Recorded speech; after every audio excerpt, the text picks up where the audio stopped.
వచ్చేస్తుంది.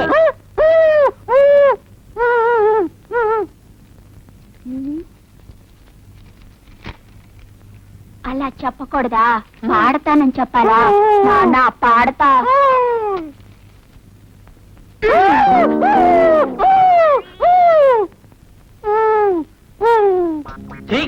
ఒక్క పాట రావట్లేదు. ఎక్కడికి రా నాయనా? పాట పాడడానికి. పాట? నువ్వు పాట పాడతావా? ఏది పాడు? బయట. బయట? సరేరా. పాడరా నా ఘంటసాల, నా ముఖేషు, నా మొహం మీద రఫీ, పాడు. నాన్న చూస్తాడు. అదేం పర్లేదు, పాడు. నాన్న చూస్తాడు. అయితే నువ్వు చెవులు పాడి. అయితే కూర్చో. గొంతు విప్పరా నాయనా. ఏంటి శృతి చేసుకుంటున్నావా? ఓకే. ఇదేమిట్రా గొంతు విప్పమంటే గుండె విప్పుతున్నావు? అమ్మో ఆ పాట నా బాబాయ్ వద్దే, బాత్రూమ్కి వెళ్ళి పాడుకోపో. ఇంకా నా చెవంతా తడిపేసేవాడు. 3 సీసాలు పెనాయి పోసి కడగాల్సి వచ్చేది. అదిగో అమ్మాయి మళ్ళీ వచ్చింది. అయితే నన్నేం చేయమంటావు? ఈసారి ఆ అమ్మాయి భుజం మీద చేసుకుని కడుపుని తీసుకెళ్ళాలి. ఎంత పన్ను? 1000. ఒకేసారి ఇంత ధైర్యం ఎలా వచ్చిందిరా? ధైర్యం కాదు గురు, పోయిందంతా ఒకేసారి రాబట్టుకోవాలని. 2 నెలలు జీతం పోగొట్టుకుంటున్నాడు. 2 నెలలు కాదురా, 2 సంవత్సరాల జీతం పోయినా సరే పన్నుమే. అంతేనా? తప్పకుండా. డన్. Good luck.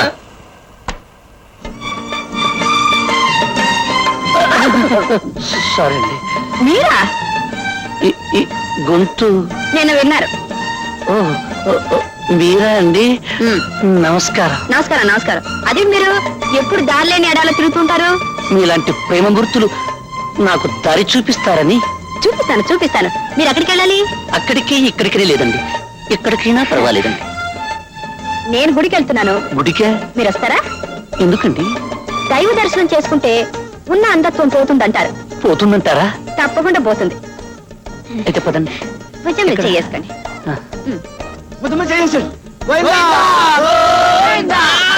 అప్పుడేమైంది? ముందుంది. ఏముంది? ముందు చూడు.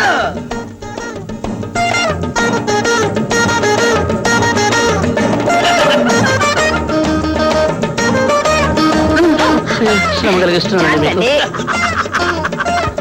ఏమిటండి?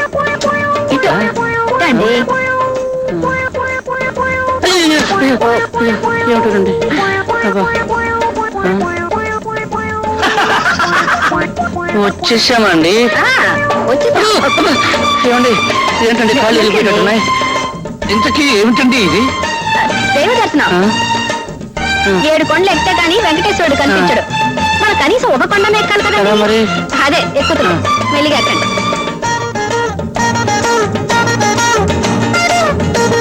ఏమండి వచ్చేసామండి? వచ్చేసామండి. 2 అడుగులండి. ఇంకా 2 అడుగులా? ఇప్పుడు ఎక్కండి. ఎక్కడికండి? గుడి మెట్లండి. గుడి మెట్లా?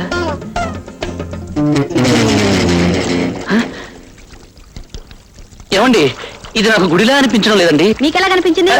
అదే అదే నా చెవులకు గుడి వాతావరణం వినిపించడం లేదేమిటా అని. నాకంటే కనిపించింది కదా. ఏమండి మీకు నా మీద నమ్మకం ఉందా లేదా? మీ మీద ఒట్టండి. మీకు కళ్ళు లేని మాట నిజమే కదా? అవునండి, అది మాత్రం మీ మీద ఒట్టే. అయితే వెంటనే 1 అడుగు ముందుకు వేసి గోవిందా అనండి. మీకు దైవ దర్శనం దొరుకుతుంది. ఏమండి వేయమంటారా? ఏమండి మీకు కళ్ళు కావాలంటే వేయక తప్పదండి. తప్పదా? ఏమండి వేయమంటారా? వెయ్యండి, తప్పకుండా వెయ్యండి. అప్పుడే మీకు కళ్ళు కనిపిస్తాయి. నిజమేనండి. వేయమంటారా? వెయ్యండి.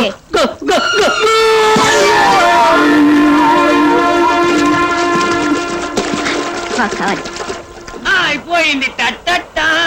అమ్మాయి గారు, అమ్మాయి గారు,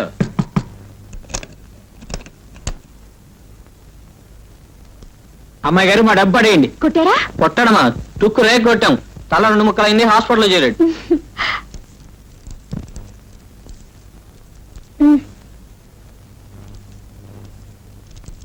పదండ్రా. ఏమిటిదంతా? అదే నీ కూడా పడ్డాడన్నవే రోమియో గాడు. వాడిని తన్ని రమ్మన్నాడు. పంపించారు. దెబ్బకి తల పగలు కొట్టారు. హాస్పిటల్లో చేరాడంట. నీ ప్రాబ్లం సాల్వ్ అయింది. ఏమిట్రా? అమ్మాయి వస్తుందిరా. వస్తుందా? వస్తుంది కదా అని లేచి కూర్చోకు. సలహా లేకుండా పడుకో. ఎలాగో కట్టుకట్టు కదా, దాన్ని అడ్వాంటేజ్ గా తీసుకో. అప్పుడే ఇద్దరు దగ్గర అవుతారు. యా అంతేనంటారా? నువ్వు పడుకో, నే కప్పు నాయన.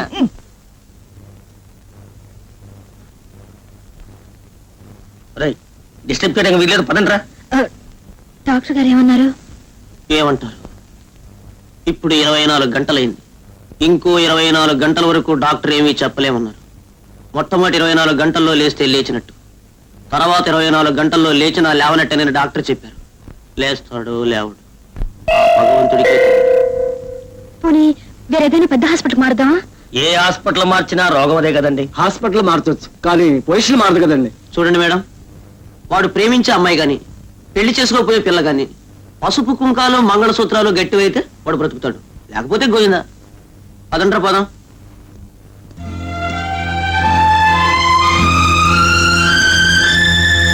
సరళ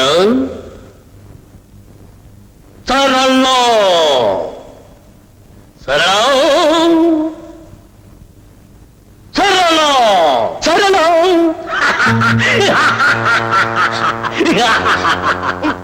ఎవరు నువ్వు? నేనా? ఎవర్నా? ఎంత ఖండకావరము, ఎంత అహంకారము! ఒక్క ఆడదానికి ఇంత పొగరు పనికిరాదు. సరళ ప్రేమ పిపాసిని, ప్రేమ పూజారిని, ప్రేమ రాముణ్ణి, ప్రేమ కృష్ణుణ్ణి, అసలు సిసలైన ఓ ప్రేమికుణ్ణి. గుర్తొచ్చానా సరళ? చూడు, బ్రహ్మచేత ఆడదాని కోసం మగవాడు, మగవాడి కోసం ఆడది సృష్టించబడ్డారు. అటువంటి బ్రహ్మచేతే నువ్వు సృష్టించబడ్డావు, నేను సృష్టించబడ్డాను.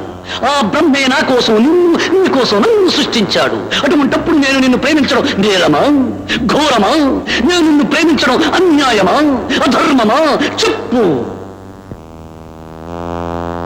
ఆగు. అందాల రాశిని, సంస్కారవతిని, సుగుణాల ఖనిని, సరస్వతిని ప్రేమించాను. అందుకే ప్రేమ గుడ్డిదన్నారు. గుడ్డివాణ్ణి కాబట్టి నేను గుద్దుకున్నాను. నువ్వు నిర్దాక్షిణ్యంగా సాగరంలో పడతోసేశావు. అందుకే ఆ సాగరంలో నుంచి కొట్టుకొని నీ కోసం పరుగున వచ్చాను. కానీ నువ్వేం చేశావు? రౌడీలను పెట్టి కొట్టించావు, తల ముక్కలు చేయించావు, కాళ్ళు చేతులు చెక్కలు చేయించావు. అయినా నేను చేసిన నేరం ఏమిటి అని అడగటానికి నీ దగ్గరకు వచ్చాను. ప్రేమించడమే నేరమైతే నేను ప్రేమించిన ప్రేమ వ్యర్థం, బ్రహ్మ సృష్టి వ్యర్థం. చెప్పు, నేను చేసిన నేరానికి అర్థం. ఏమీ నేను చేసింది ఏమీ లేదు. ఏమిటి? ఏమైంది? ఏం లేదు. సరిపడుకో. ఏం లేదు.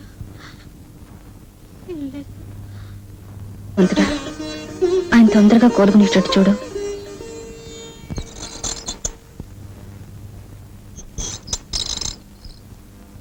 ఏమండి, ఆయన స్పృహ వచ్చిందా? అలాగే వస్తూ ఉంటుందండి, మళ్ళీ పోతూ ఉంటుందండి. ప్రసాదం కావాలా? వాడు చచ్చిపోతే ఒక్క దొంగ ముందని అరెస్ట్ చేయించొచ్చని చెప్పావే, అదేనా ఇది?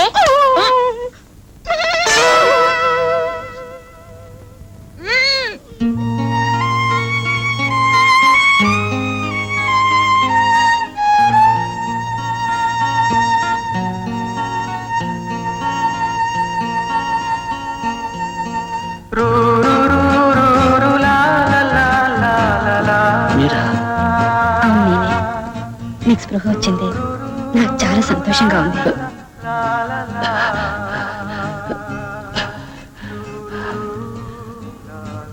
నాకు మాత్రం స్పృహ వచ్చినందుకు చాలా బాధగా ఉందండి. ఎందుకని? దేనికి చెప్పండి. నేను ఎందుకు బతకాలి చెప్పండి. నాకు ప్రేమ ఎలాగూ దక్కలేదు, దక్కిన చావు కూడా నాకు దక్కకుండా పోయింది. అవే మాట్లాడండి. లేకపోతే ఏమిటండి, నేనేం తప్పు చేశానని? నేను మిమ్మల్ని మనస్ఫూర్తిగా ప్రేమించాను, మీరు నా ప్రేమను కాదన్నారు. లేదండి. ఏమండి, మీరు నా ప్రేమను కాదన్నారనుకోండి, దేవదాసునైపోతాను, సలీంనైపోతాను, మజనూనైపోతాను. నా చరిత్ర ఒక మందు సిస అయిపోతుంది. మీకు ఆ పరిస్థితి రాదులేండి. అంటే మీరు నవ్వారా? సరే అండి, నవ్వితే అర్థమైపోయింది. ఓకే.